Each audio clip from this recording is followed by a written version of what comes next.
Здравствуйте еще раз. Тема сегодняшнего семинара – это мое учение о Боге, управляющее действие Бога в бесконечном развитии. Когда я рассматриваю эту тему, то прежде всего я хотел бы выделить спектр бесконечных инициатив Бога. То есть когда мы смотрим на Бога как на элемент, скажем, развития, то есть мы смотрим на Бога и при этом развиваемся сами, то тогда получается, что инициатива по развитию по отношению к нам, она бесконечна. То есть первый уровень развития, то есть первичное знание, это всегда знание бесконечного уровня. И исходя из этого, когда мы рассматриваем, например, элемент бесконечного развития, то прежде всего мы должны увидеть здесь тот статус, что Бог дает, во-первых, технологию развития такой, какая она есть для Бога.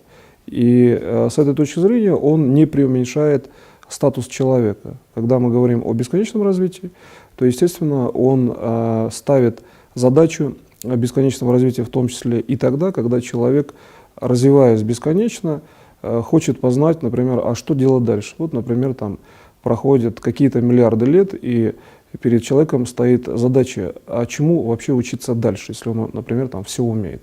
И когда мы ставим таким образом вопрос, то мы рассматриваем здесь позицию Бога, где в каждом знании есть бесконечный путь развития. И сам человек при этом является бесконечностью. Когда мы можем это определить, то мы рассматриваем такую позицию своего собственного развития, что бесконечную линию своего собственного поведения, скажем так, в окружающей среде, в системе управления какими-то внутренними ресурсами или, предположим, там, следующими элементами собственной жизни, мы можем здесь подойти с этой же точки зрения, что, увидев бесконечность собственной сущности, мы можем помочь Богу в том, что бесконечное «я» собственное выражает также, в общем-то, элементы мира в бесконечном понимании. То есть мы можем увидеть себя как элемент бесконечного развития, если делаем какое-то конечное действие. И когда мы уже находим вот этот внутренний, что ли, стимул своего развития, а ведь это, в общем-то, в том числе и стимул личности по собственному развитию, когда каждое действие — бесконечное действие, тогда мы можем, например, делать так, что там, движение Солнца можно как-то ускорить или там, замедлить, в управлении. При этом, кстати, если объективно замерить структуру движения в оптическом диапазоне физического коэффициента управления, то видно, что это и происходит. То есть можно объективизировать управление макроявлениями, можно их располагать в сторону максимального уровня управления даже для конкретного человека. И тогда получается, что мы имеем ту систему управления, которая называется системой, в общем-то, бесконечного управления. И ведь, подойдя ближе к личности Бога, мы видим, что Бог, Он и есть тот уровень, где каждое управление — это есть бесконечное действие. Поэтому, исходя из этого, когда человек, например, там, достигает всего, и все он может делать в бесконечном развитии, каждое его действие должно сохраниться в бесконечном уровне управления. То есть каждое действие должно быть и бесконечным, и осознанным, и необходимым, более того, для, например, там, следующего уровня вечной жизни. Ведь когда стоит вопрос именно о вечной жизни человека, то здесь главным критерием является элемент выбора, критерия следующего действия. Вот что делать человеку дальше? Вот он сделал, например, там, все основные дела, как он считает, а что он должен делать дальше и чему еще он может научиться. Тогда получается, что вот ответом именно на данную задачу является как раз-таки уровень изучения движения Бога в статусе собственной бесконечности. Бесконечные события и управляющие действия Бога в этом уровне. Вот Бог все знает, все умеет, а для чего Он вообще делает следующие действия? И получается, что когда мы начинаем здесь уже изучать именно этот уровень дальнейшего развития человека, мы видим, что Бог учит, в общем-то, явлением окружающего мира. То есть тому, что мы можем как раз-таки определить окружающий мир как систему управляемую, что мы можем дальше научиться управлять тем системам, которые, например, там, в данный момент не рассматриваются как системы свершенные. То есть некое отдаленное будущее, которое содержит новые явления, поэтому будущее не определено.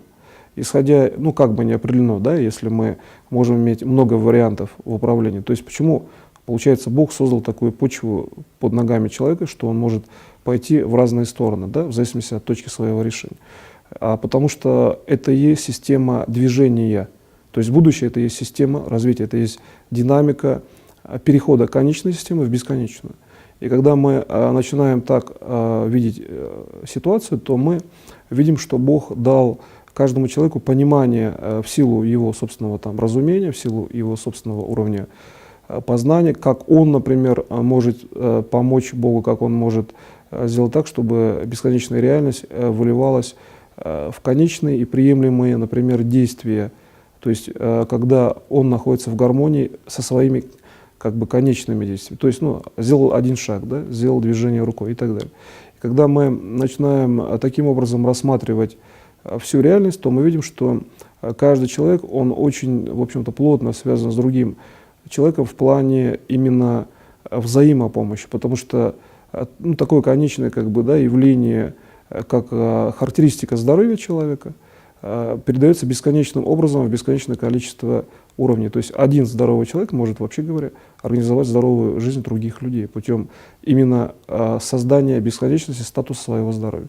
А для того, чтобы такой статус создать, надо просто уметь передать таким же образом, как Бог, создав, например, здорового человека, развил, предположим, там, цивилизацию. Тогда мы можем видеть, что, например, каждая клетка человека организовывает его всего. То есть где бесконечное действие клетки? С точки зрения клетки это как бы многомерный уровень или многогранный уровень развития, когда, например, процессы, происходящие в отдаленных клетках, для какой-то клетки как бы кажутся процессами, в общем-то, бесконечными. То есть ведь есть критерии познания любого объекта информации. Клетка познает другую клетку с точки зрения как бы собственного, да, восприятия. И быть уверенным, что другие клетки не бесконечны, у конкретной клетки, ну, которая как бы занимается процессом познания, нет. Поэтому можно сказать, что одна из величин для познающей клетки — это бесконечное развитие любой другой клетки. Даже, кстати, той, которая находится рядом. Потому что есть еще атомарный уровень, клетка состоит из внутреннего содержания.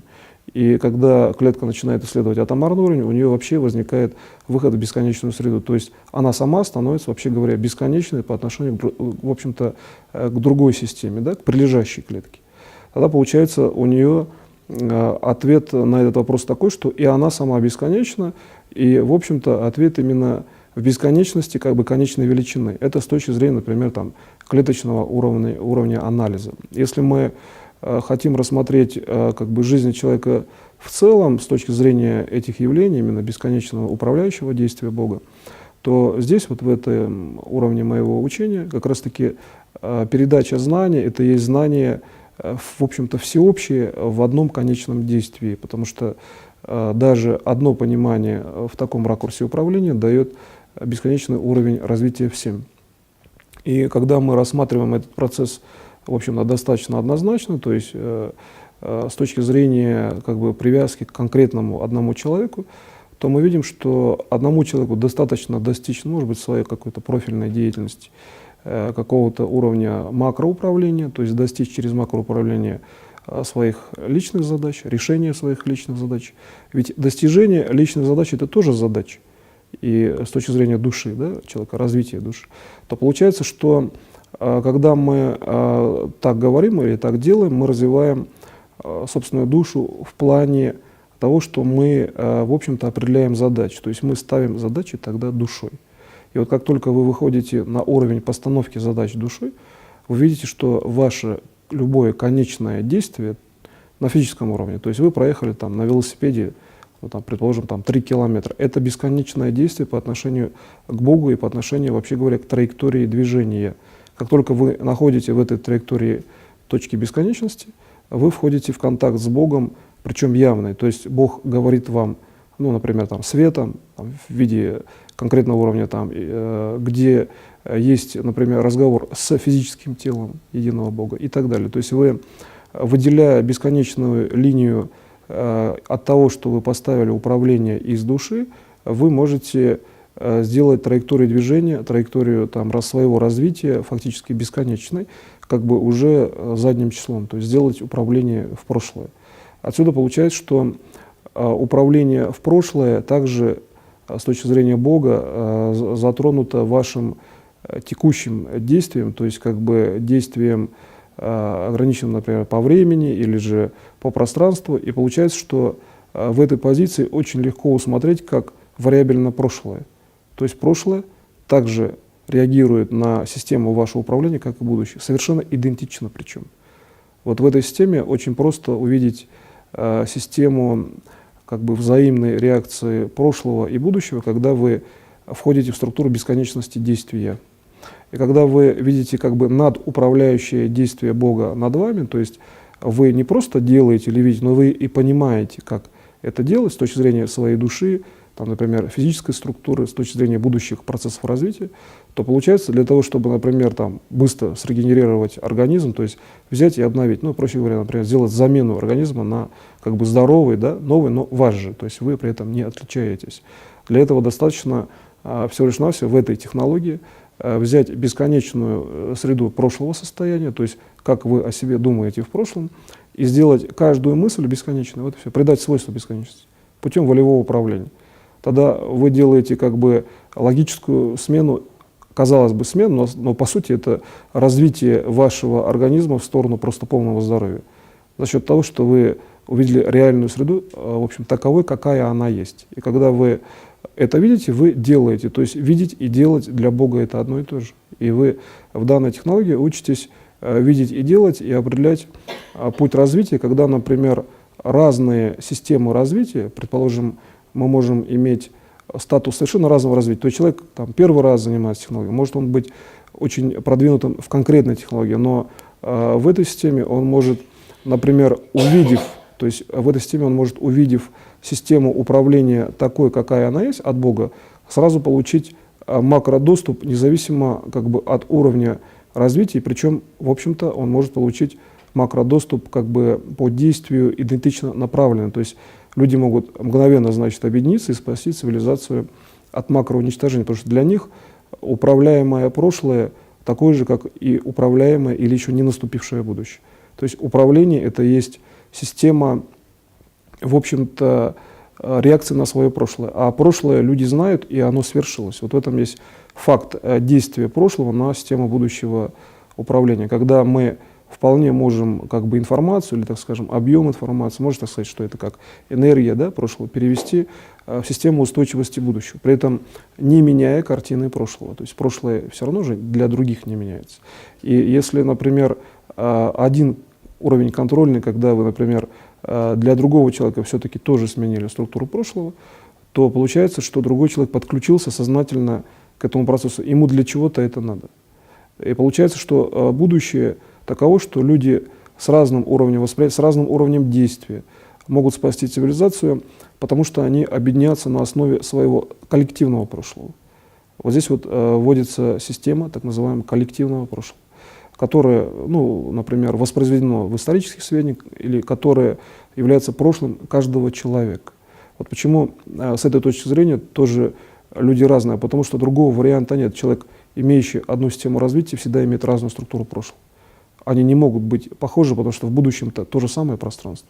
И свойства пространства мы таким образом постепенно можем определить. Коли уж мы двигаемся как бы по своим системам развития, и тогда мы в будущем должны быть также, в общем-то, различны, поэтому мы и рождаемся различными изначально. То есть мы находим закон создания, да, человека таким образом, что один человек отличается от другого. Один человек — это есть целый мир. Когда мы видим эту картину совершенно явно, то можно определить, почему один человек влияет на мир. Потому что вот эта вот одна система — это есть в том числе определяющая система для данного человека. А как бы в исключительном, что ли, плане, когда человек видит управление комплексное и вообще все, то получается, что он и есть определяющая структура мира с точки зрения как бы своего уровня познания и, вообще говоря, самого себя. То есть человек приходит к самому себе, когда он видит себя в центре мира. И в этом случае он очень просто имеет доступ, потому что в этой системе у него уже вот понятие там, времени, понятие пространства или понятие, предположим, управления собственным здоровьем, это есть понятие следственное, потому что он должен принимать решение вообще, что делать дальше, как только он это ощущает, то есть для него как бы задачи решены для такого человека. Но получается, что каждый человек, вообще говоря, организует свое физическое тело вокруг этого статуса. По большому счету задачи для человека всегда решены в положительную сторону. То есть он гармоничен по сути, потому что он находится в центре, да, этой системы. И поэтому, когда мы здесь изучаем технологию действия Бога в бесконечном для человека развитии, то мы видим, что именно выделение статуса, что человеку нужно дальше, как вообще он строит свои следующие задачи. Но здесь есть такой элемент, сразу же вытекает из данной технологии, что предшествующие же задачи также имеют бесконечное развитие, значит, они видны и они влияют. То есть часто вы сталкивались, видимо, с ситуацией, что вы попадаете в структуру как бы прошлых задач, ну, совершенно идентичная как бы внешняя информационная среда, потому что носителем одних и тех же позиций может быть одна и та же структура прошлого. Хотя позиции меняются, как бы платформа, вот как вот на поезде, она одна и та же. Хотя могут меняться предметы, и вы, получается, своими собственными ногами ступаете на структуру создания, управления фактически, в общем-то, вами. То есть вы выделяете уровень духа, где вы просто меняете содержимое на данной платформе. И получается, что управление — это есть ваш собственный выбор. В общем-то, в любом случае, ничего другого нет. Есть носитель, и вы что-то меняете. Просто присмотритесь к себе, обычно люди во снах это видят. Почему? Во сне человек, например, там, открывается в некоторых ситуациях, там, излечивается. Чтобы сделать сон целебным, то в этом случае необходимо просто войти как бы во внутреннюю структуру мира своего, да, как бы вот где вы находитесь в центре именно мира, и при этом сделать так, чтобы смена этих позиций была такова, чтобы периодически структура сна как бы замещала, то есть вы во сне отдыхаете, вы как бы берете сферу сна или там платформу сна и делаете ее конструктивной, то есть несущей. И получается, что вы в этот момент как бы делаете на некой подложке, то есть основная платформа управляющая, она сохраняется, но во время сна вы отдыхаете, вы даете ей как бы восстановиться, да, наполнить ее резервными функциями. Получается, что вы можете восстанавливать как бы несущую платформу всегда. Тогда вы приходите к тому, что любое действие, оно однозначно как бы предопределено, все равно оно находится на одной платформе. Конечно, становится тогда очень как бы скучно, может быть, психологически все известно, все понятно. И вот здесь возникает основной как бы критериальный момент с точки зрения развития личности. Как только он как бы не впадает в скуку, то есть ну, не получает заболевания, да, не уходит там в какие-то, может быть, неустойчивые состояния, а наоборот, раз все известно, это же мощнейший уровень управления для личности.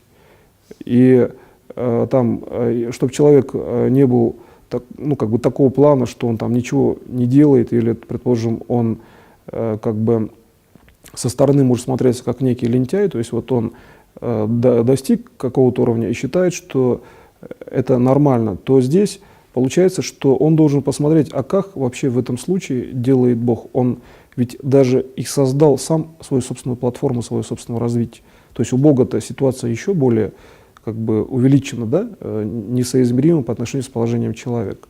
И получается, когда он это видит, он находит, что человек таким образом реагирует на ситуацию, что он, вообще говоря, строит свое тогда физическое собственное тело. То есть Бог занимается построением своего тела в бесконечном развитии, и это делает постоянно. Тогда получается, что Бог обладает определенным, ну, как бы свойством, да, определенной возможностью или, так скажем, способностью для человека, когда он может, например, там, воскресить, когда он может изменить реальность, в общем-то, в любую сторону для любого человека произвольно, но по каким-то причинам он когда-то, например, там, не делает что-то, что-то делает. Да? У человека возникает вопрос, а почему там вот не взять и, например, взять и не оздоровить бы сразу всех, но здесь тогда вопрос личного развития души человека. Тогда человек должен же уметь преодолевать, опять же, в бесконечном времени любое какое-то событие, и получается, что души людей часто ориентированы только на самостоятельное действие. Поэтому вот эта система именно бесконечного уровня развития собственного как бы импульса, да, познания, действия, это есть еще и система доступа. Потому что когда вы работаете на уровне, например, осознание того, что каждое ваше действие бесконечно, значит, оно же и достигает любой системы, естественно, в этом случае достигает.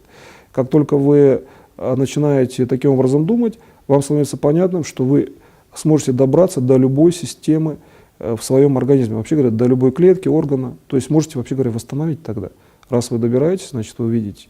Раз вы видите, значит, вы знаете, что есть, например, ну, такое, что нужно восстанавливать, или, например, в принципе, если вы там быстро восстановили, что делать дальше. И вот эта вот разница между действием, окончанием действия и следующим бесконечным развитием, это и есть творческий посыл, то есть творческий импульс самого Бога, когда очень быстро идет переход от уровня конечности действия к бесконечному следующему статусу развития. Следующая мысль, следующий уровень идеи бесконечного развития, следующий уровень творчества.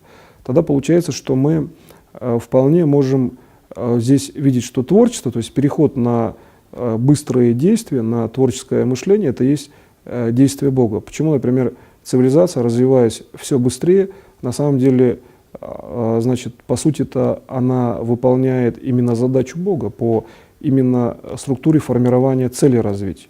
То есть, например, человек, имеющий бесконечное развитие, в какой-то момент понимает, что он там, например, в основном все изучил, да, в цивилизации, но цивилизация развивается настолько быстро, что пока он так думает, еще может что-то возникнуть. У него опять возникла задача. То есть Бог ставит таким образом объективное, что ли, реальное существование и вечного развития человека, что он сам себе развивает, вообще говоря, задачи.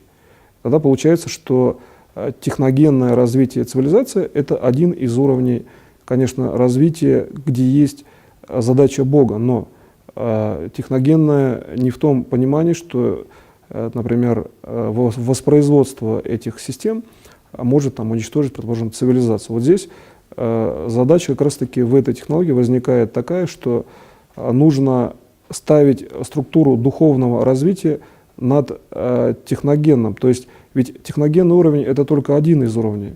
Ведь люди посвященные, они могут изучать состояние души, им, в общем-то, не нужно никаких там приборов или систем развития цивилизации. Но для тех людей, которые воспринимают, например, техногенный уровень, получается, создается именно техногенная среда. Вот с точки зрения личного развития каждого человека. И здесь получается, что если люди, которые, например, таким образом воспринимают реальность, начнут заниматься именно управлением над, например, техническими системами, или же они, например, просто-навсего поставят задачу познания следующего уровня развития той же технической системы, то тогда не будет необходимости развивать там, в общем-то, системы как бы деструкции, предположим, там, в виде там, ядерных бомб и так далее, или бактериологического или химического оружия. Ведь мы имеем дело всегда с потребностью следующего развития.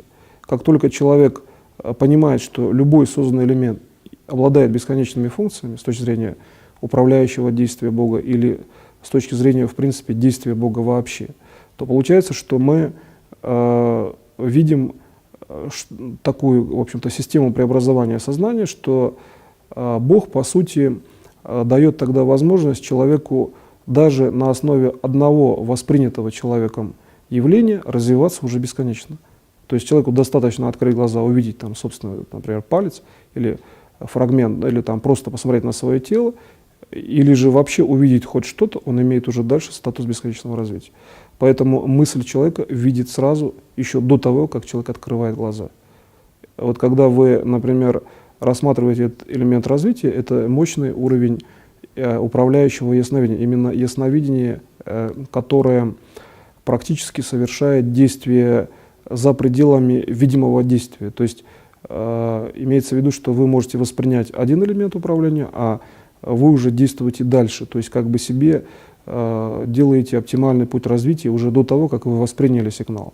Тогда получается, что вы можете в бесконечном уровне управления постоянно преобразовывать сигнал как бы именно в здоровую фазу, если это здоровье, или просто в оптимальную фазу, наиболее благоприятную для вас событие.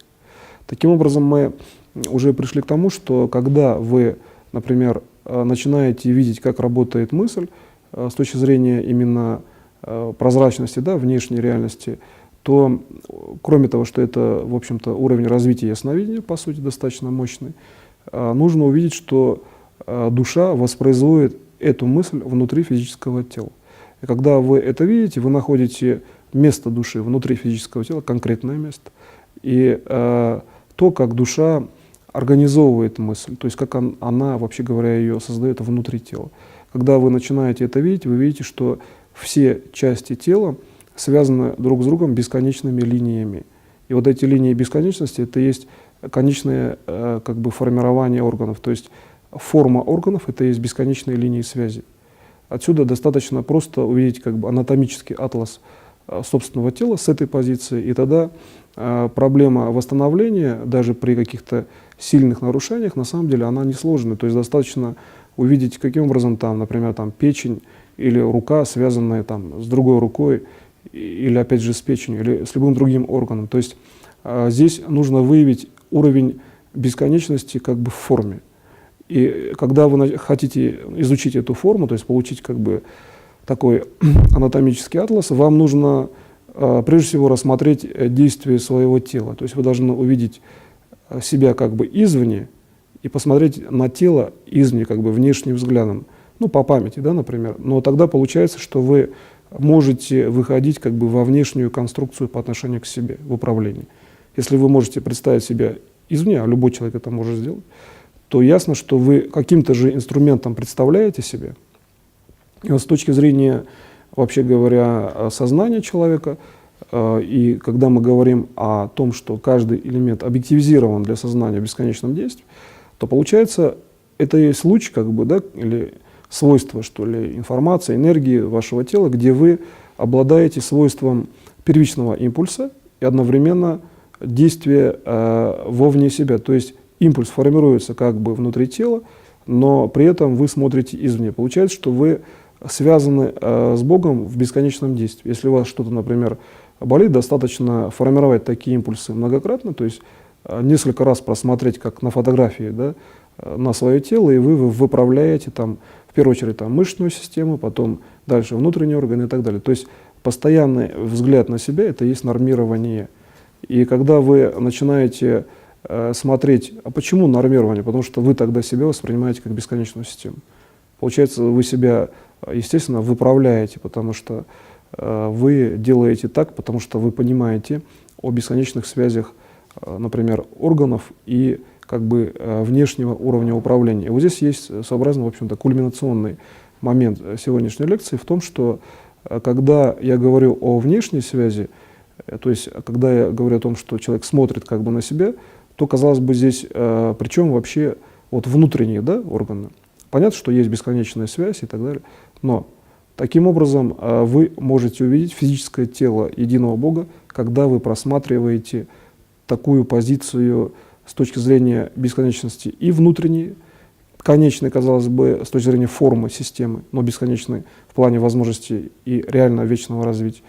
И когда вы просматриваете как бы внешним взором, то есть как бы получается вопрос, кто вообще смотрит, да? То есть и здесь получается, что смотрите и вы, и одновременно, кстати, здесь смотрит Бог. Когда вы видите, а как тогда Бог смотрит, вообще откуда Он смотрит? Вы очень четко находите Его физическое тело, совершенно причем однозначно. И в этом случае вам достаточно просто сакцентировать внимание на Его физическом теле, вы оздоровитесь. Причем можете оздоровиться на бесконечное время. Имейте в виду, у человека всегда есть возможность как бы в одной из точек оздоровиться именно на бесконечное время. Ну, своеобразное как бы ожидание, что ли, чуда для человека — это есть реальность, которая реализуется всегда. То есть поэтому вот нет понятия там неизлечимых болезней, нет понятия, вообще говоря, по сути, прекращения жизни, при условии, что человек может всегда в эту позицию выйти. Бог ему дает эту позицию, ему главное ее как бы воспринять часто. Часто эта позиция просто человеку навязывается, если он как бы не воспринимает, многократно навязывается, потому что любое действие, хотя бы разовое, обладает свойством как бы волновым, опять же бесконечным. И если человек рожден изначально здоровым, а изначально люди вообще все ориентированы именно быть здоровыми, то есть есть идея и есть реализация, то достаточно даже с самой идеей взять эту информацию, и всегда можно восстановиться. Потому что здесь как бы вот это, ну, как бы основная, что ли, ближе к матричной, так можно сказать, системе, можно на нее просто посмотреть и все. Если идея кажется такой, что она, ну, например, логически введена, хорошо, введите ее логически для всех. Пусть все будут всегда здоровыми, и возьмите с нее энергию опять.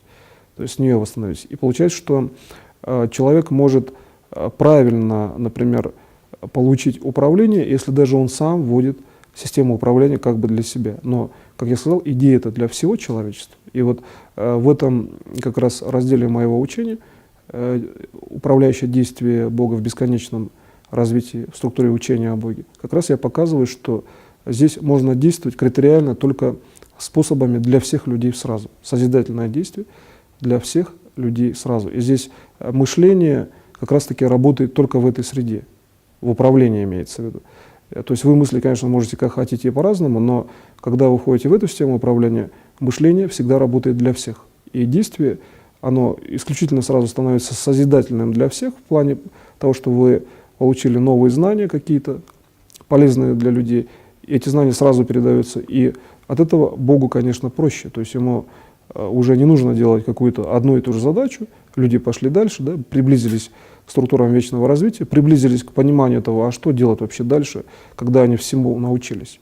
Ведь, по сути, я не зря, конечно, естественно, затрагиваю этот вопрос сейчас, потому что сейчас многие процессы в организме человека, вообще в социальном развитии определены именно тем, что корректный ответ на этот вопрос – это и есть реально вечное развитие. Когда, опять же, я еще раз здесь акцентирую внимание, человек, значит, при определенном уровне развития все-таки такой вопрос имеет и сразу же на него отвечает, то ясно, что сейчас он уверен в своем будущем. Вот уверенность в своем будущем с точки зрения именно бесконечного развития в данной технологии, это и есть то, что вас не ожидает какой-то неожиданности. Ведь мы все-таки занимаемся технологиями точного развития, системного. И поэтому получается, что если, например, вы там работаете, и вдруг там на протяжении, там, предположим, там, миллиардов лет там, наработали какую-то информацию, и вдруг вам какой-то вопрос, а вот что дальше? Если вы сразу же не ответите, то есть не перейдете на творческий момент, да, явление Бога, то есть творчество это есть то, что Бог посылает как мгновенное действие, как, ну, в общем-то, это относится к понятию чуда, а по сути это есть осознание Бога всегда, действующего бесконечным образом. И тогда вы уже четко как бы откроете перед собой следующий там, миллиард лет. Да? Ну, я говорю, конечно, так чисто идеологически, речь идет на самом деле о бесконечном опять развитии. И когда вы видите такую структуру, возникает, прежде всего, это состояние души. То есть именно состояние души, когда человек понимает, для чего вообще он создан Богом. То есть вообще вот не то, что даже что там Бог хочет конкретно от него, может он вообще и говорит ему там, например, развивайтесь свободно, живите вечно, и так все есть, да? То есть в бесконечном развитии понятие что-то хочет от человека, оно уже преуменьшает. Человек становится более как бы свободной личностью в плане том, что он там созидает, он не разрушает, он решает дела оптимально, так скажем, да, со своей точки зрения. И возникает вопрос, опять же, состояния души. И вот это вот состояние души – это то состояние, когда душа осознает свое физическое тело. То есть душа как бы приходит во все более глубокую гармонию, что ли, с физическим телом уже вечным. То есть понятие вечности – это есть та структура, когда не действуют даже случайные события. Это значит максимальное внешнее управление, то есть нет отрицательных событий, и еще осознание тела. И вот когда осознание тела своего становится всеобщим, ведь мы же говорим о том, что и тело значит бесконечно, тогда уже мы получаем здесь как раз-таки ту гармонию, когда тело, в общем-то, ну, казалось бы, да, локальное физическое тело человека в любой среде может жить, в любой среде может, ну, имеется в виду, оно может там создать кислород, оно может создать реальность. И получается, что мы имеем, в общем-то, своеобразный такой феномен, что вот когда в этом случае мы смотрим на свое физическое тело, мы видим физическое тело Бога, как Бог создает конкретно вас. То есть мы приходим к тому, что видим механизм создания вашего тела, собственного, Богом. А тогда какие проблемы? Придите в эту точку своим сознанием, что там, ну, научитесь делать эти движения, свои фракции сознания по аналогии с тем, как делает Бог, да? И, пожалуйста, восстанавливайте себя или там создавайте, что вам нужно. То есть тогда получается, что структура управления, она достаточно понятна, Другой вопрос, что вам нужно вернуться назад, то есть созданную конструкцию реализовать в физической реальности, то есть сделать следующее движение. Да? Это же все-таки не механическое создание и не отдельное создание, вы же живете и не прекращаете жизнь. Поэтому, когда вы говорите об этом элементе, то вы должны посмотреть, как Бог, в какой области информации Он создает душу человека. То есть даже видение области, где человек создает душу, например, с точки зрения своего развития, вот именно Бог создает душу, это есть область, а есть область, чуть она как бы пониже, по вертикальному уровню, где есть, как бы, собственно говоря, такое понятие, как душа развития, то есть именно структура как бы внешнего сияния души, то есть бесконечные свойства души. То есть свойство отделено от структуры развития. Вот Бог так распределил явление, что для того, чтобы было понятно человеку, как вообще развиваться духовно, Он поэтому и сделал, по аналогии как бы со структурой организации души, сделал мир дискретным. То есть один предмет отличается от другого. И по аналогии человек, как бы набирая длительный опыт различия в предметах, начинает различать, где есть создание души человека Богом, а где есть, в общем-то, та реальность, где может участвовать человек. То есть своеобразная, в общем-то, система сияния, по сути, а по логике это душа развития, так, в общем, можно сказать.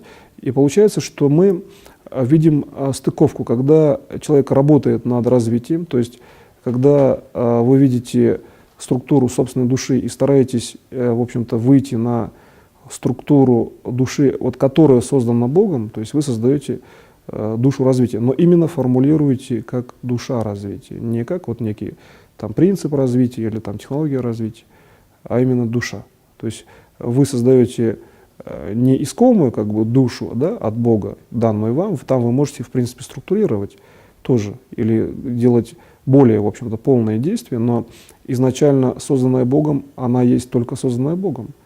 А когда вы делаете душу развития, вы видите, что понятие душа — это есть передача технологий в слове. Тогда будет понятно, что можно придать интеллект, например, зверям, да? Можно придать интеллект растениям, вообще любому элементу мира, и сделать любой элемент мира созидательным, если элемент будет построен по изначальному свойству души, то есть в отражении как бы элемента души. И получается, что, ну, чтобы уже не усложнять на уровне восприятия вот этот процесс, на самом деле он достаточно сложный, и чем в данном случае меньше усложнять, тем больше видно. Вот этот эффект в оптике, он именно такой. То есть есть сложный механизм, когда человек создает как бы систему собственного развития. Там много очень связей, но когда мы смотрим издалека и видим выше структуру, где создается душа человека, просто восприятие, то элемент развития становится более понятным. То есть более понятной становится, или вообще говоря, просто понятная область, где человек, вообще говоря, делает сам что-то. Здесь можно выработать совершенно четкие системы развития будущего, совершенно определенные, то есть совершенно четко знать, что будет там в такой-то секунде, в такое-то время, вообще нет проблем, если вот в эту систему войти и работать.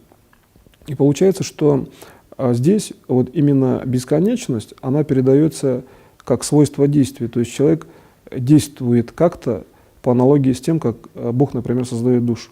И тогда физическое тело может быть перемещаемо, но через область свечения, где есть действие души, уже созданной Богом или создаваемой Богом, да, например, там, и так далее. Поэтому я имею в виду, например, для других людей.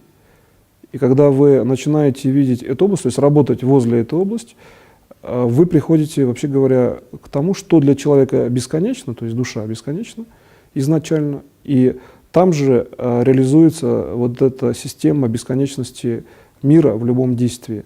А здесь получается как бы конечное свечение души, то есть локально вы видите свечение души. Это и есть бесконечная система. Но как создается бесконечная система? Для этого нужно увидеть это пространство. И в зависимости от того, насколько вы приближены, да, по уровню собственного развития, настолько вы получаете свои собственные задачи тогда.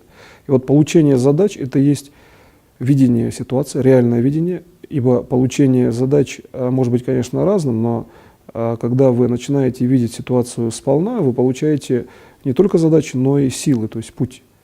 Путь — это и есть в том числе и силы. Когда вы начинаете идти таким путем, для вас становятся разрешимы, в общем-то, получается, здесь совершенно любые проблемы, потому что любая проблема, там, да, вытянутая на бесконечную структуру, очень легко просчитываема, потому что там заложены все свойства проблемы, и, следовательно, есть все ответы для ее решения. То есть свойство бесконечности, направленное на, казалось бы, проблемную величину, полезное свойство. Можно очень четко определить статус проблемы со всех сторон, а значит спокойно решить. Потому что, ведь, как правило, бывает так, что проблема не решается, если неизвестны характеристики проблемы, да, как таковой полностью, скажем так. Поэтому, с одной стороны, мы не укрупняем системы данной проблемы, а просто-навсего переводим в пространство бесконечных величин. И просто получаем как бы разложение, ну, там, в бесконечный ряд, который, в общем-то, очень быстро можно как бы реструктурировать, взять только одно звено с этого ряда, переместить в другую систему, и все, проблема решена. Да? Не надо, как бы, чтобы столкнуть большой камень, не надо больших усилий. Достаточно на него взглянуть с точки зрения молекулярного уровня и, например, вытянуть условно одну молекулу, камень может, предположим, рассыпаться, да? Нет проблем. И получается, что этот уровень решения, он еще и такой, что камень-то, по сути, если он там рассыпется, он хоть оставляет какие-то, да, например, следы в физическом мире, а там получается, что все-таки это ваша личная проблема, например, или проблема цивилизации, народа и так далее. И поэтому решение в бесконечном варианте дает точное координатное как бы воплощение того, а куда вообще рассредоточить имеющийся материал. То есть сразу будет ясно, что если мы изымаем один блок, а куда остальные расставить для созидательного развития, тоже понятно. Потому что мир бесконечных величин всегда есть место, куда что поставить. И исходя из этого мы видим, что у человека свойства бесконечности, значит, ну, которые он изучает, да, которые он приобретает, в общем-то, здесь получается такая как бы своеобразная получается величина, что это свойство передает человеку статус вечности как бы в абсолютном, что ли, понимать. То есть человек начинает себя осознавать в статусе вечном как, в общем-то, уровень бесконечного сознания. То есть он считает, что бесконечное состояние — это его естественная величина. И как бы другого состояния, в общем-то, быть не может. Это вот одно из божественных состояний, когда Бог, он же, в общем-то, находится в состоянии наивысшей гармонии, то есть у него нет проблем, вообще говоря, с выбором следующего действия. И вот когда человек изучает вот эти вот структуры бесконечного развития, то следующее действие для него — естественный уровень его состояния. То есть состояние души — это есть вся внешняя реальность. Душа переходит в структуру вечного бесконечного развития, находясь в физическом теле одного человека. Тогда получается, что для человека, в общем-то, по сути, возникает такая ситуация, что вся внешняя информация — это есть, в общем-то, уровень его реализации. То есть он тогда уже не находится там в поисковом режиме, вот, что нужно сделать, там, какое решение выбрать, чтобы принять оптимальное решение, а просто-навсего его состояние души, где он, например, сам реализовал собственное физическое тело, через структуру организации души, то есть он придал телу свойства вечности, да, свойства вечного развития. Тогда получается, что в бесконечном развитии возникает другой уровень просто состояния, то есть тот, который сейчас можно понять логически или путем там, духовного прозрения, или путем там, технологии развития в изучении процессов этого уровня развития. И получается, что мы видим такой уровень, когда сейчас, например, там, путем логического рассуждения или путем решения задачи, где, в общем-то, нужно иметь ответы на любой вопрос, то получается, что мы вполне здесь рассматриваем процесс управления таким образом, что мы, имея то состояние, значит, да, вечного развития человека, когда получается, по большому счету, любое его решение — это есть правильное решение в этой среде. И вот представьте еще более свободное, да, состояние человека, чем то, что бы он ни делал, это все правильно. И тогда, в общем-то, ситуация совсем другая. Мир начинает преобразовываться в другие критериальные системы, социальные, пространственные, да, временные и так далее. И вот как только вы эту структуру понимаете, вы видите, что ваше тело фактически сейчас, ну и ваша душа, конечно, да, сознание, дух ваш, вообще говоря, все вместе мы организовываем, в общем-то, организовываем именно эту систему. То есть мы стараемся выделить в системе управления именно эту среду, когда мы говорим и думаем именно о бесконечном развитии. То есть когда мы организовываем, предположим, систему управления, идущую ну, к нам как выбор, в общем-то, личный, да, то есть мы это лично выбираем, потому что мы знаем следующий уровень управления, то есть мы считаем, что так мы делаем сознательно, потому что мы же должны хотя бы, скажем так, духовно, да, на уровне души осознать, а как вообще осознает себя Бог там, в бесконечном развитии. Тогда нам будет понятно вообще, что нам делать и где наши внутренние связи. То есть где по сущности человек связан с этой реальностью и с другими. И становится тогда, в общем-то, понятная система, которая не является абсолютно системой, например, там, какой-то фантастической или какой-то очень отдаленной реальности, потому что когда человек входит в это состояние, он, вообще говоря, в этом состоянии реально и находится. Вот в чем смысл реального управления? Там можно диагностировать какой-то уровень реальности, там, самолеты, технику, людей, можно точно диагностировать, то есть так и есть. Я там диагностирую, да, так и есть. Но можно об этом просто думать. Но вот это все зависит от состояния, в какой системе находится человек. То есть либо в реальной системе, либо он находится да, в структуре мышления. Так вот, та система, когда человек приходит в уровень, где любое его решение, это есть решение правильное с точки зрения Бога, это тот уровень, где получается, что среда диагностики – это есть та среда, которую он создает, вообще говоря. То есть он видит максимальный уровень своего участия в этой среде. И хотя существуют внешние, конечно, да, явления реальности, то они становятся понятными с точки зрения опять той же самой картины. Как из бесконечного звена сворачивается какой-то элемент в конечную величину. То есть там едет машина, а как вообще связи бесконечные сворачиваются именно в элемент данной машины. И получается, что человек участвует не как носитель, то есть не он там большим напряжением сознания создает эту машину или там какой-то орган восстанавливает, а просто-навсего он знает и участвует знанием. И достаточно одного только знания по этой структуре, то есть где вот эти бесконечные линии связаны, и человек тогда получает управление, опять же, всеобщее, знание всеобщее. Передает, в общем-то, эти знания передает достаточно быстро, практически мгновенно, ибо знания сразу же бесконечно передаются всем. И получается, что картина такова, что сейчас мы уже участвуем в этом процессе. Единственное, что участие в этом процессе, то, что мы участвуем, в общем-то, часто на разной скорости, да, на разных элементах управления, все-таки говорит о том, что на бесконечном уровне различные скоростные характеристики, например, да, они достаточно условны, ведь получается и конечная скорость имеет бесконечную реализацию. И здесь получается, что мы таким образом находимся на том же уровне, что для Бога все уровни восприятия, они равнозначны. И как только вы начинаете, например, данный механизм, изложенный вот в сегодняшнем семинаре, так как семинар подразумевает, что вы также проводили сейчас работу, и я показывал, какие элементы нужно рассматривать, а это тоже есть работа.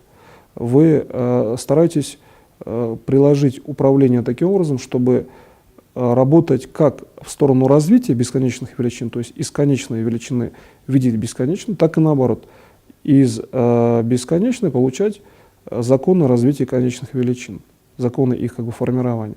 Тогда вы приходите в статус именно вечного гармоничного развития, когда вам, в общем-то, уже не обязательно задачи ставить как задачи, где требуется как бы усилие воли, да, или решение требует усилия воли. Мир становится очень подвижным, он становится реальным в плане именно вечного развития, но так как это есть система управления, то когда вы входите в эту систему, вы управляете очень эффективно с точки зрения как бы вот именно гармоничности мира. То есть любое созидательное решение реализовывается, потому что вы видите связи. Стоит только обратить внимание, может быть, даже духовно, не обязательно вам видеть связи, например, через структуру логического управления. Все-таки я в большей степени сейчас держал на логике управления. А когда вы перейдете еще, там, скажем так, тем паче на духовный уровень, на уровень души, вам станет еще более легче и легче управлять по этой системе. И когда вы, например, увидите объединяющие действия идущего уровня от вас и внешнего, а по сути, получается, Бога, да, действующего, в общем-то, вкупе во всех проявлениях, то вы увидите, что эта гармония есть осмысление божественного уровня бесконечного развития. То есть данная гармония — это есть то, что вы, зная, ну, например, одно из состояний, да, будущего вечного развития, уже вполне можете ответить на вопрос, там, что делать дальше, и вам не надо над этим вопросом задумываться, вы не тратите время, вы занимаетесь конкретным практическим управлением. В этом есть еще одно из свойств, скажем, данного управления, что вы отвечаете на вопросы бесконечного развития и спокойненько, вечно развиваетесь. В качестве практики вам желательно в данной технологии сделать управление, там, например, сначала стратегического, то есть отдаленного уровня, потом приближенного уровня, да, какие-то тактические системы управления, более близкие, и сравнить, что механизм управления практически один и тот же, вот, на восприятие. И вот это сравнение даст возможность понять то, что вы правильно делаете. Ну, либо это излечение от болезни, либо это какие-то события и так далее. Это вот очень, кстати, совершенно четкий критериальный уровень еще. Вот сегодняшняя лекция, это можно понять, что вы идете правильно просто на сопоставление действий. Да? Вам никакого другого инструмента часто не нужно. А ведь это часто основная задача. Надо сделать так, чтобы там не было торнадо или катастрофы, но нельзя допускать проверок. Поэтому сегодняшняя лекция позволяет находить вот этот еще диагностический путь правильности действий. На этом я заканчиваю сегодняшний семинар. Спасибо большое за внимание.